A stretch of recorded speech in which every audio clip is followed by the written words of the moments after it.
I think there is a real range in readiness among physicians to accept and manage risk. It's a huge change.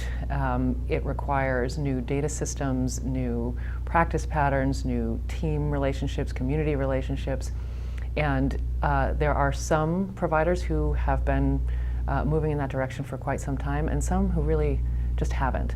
I think there is an inevitability of change, and that seems to be at least really penetrating the thinking. But a lot of people don't even know how to start or where to start. So I think there is going to be a lot of activity really creating the building blocks to actually be ready to manage risk. And hopefully we will learn from those who went first and really benefit the ones who are still going in that direction.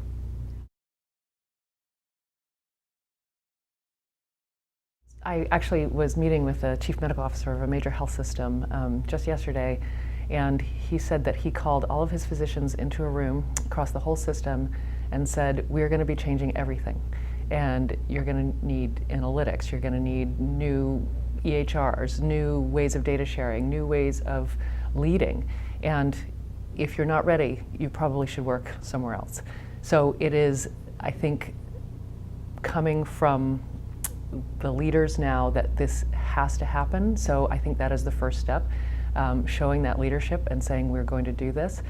But again, you need the structures in place. If you don't have data, you can't manage a population. If you don't have relationships with community providers or public health or the much sort of broader world outside the hospital walls, you're not going to be successful in population health models. So you can start now, leadership, and then structures, and then new relationships, I think is really what has to come first.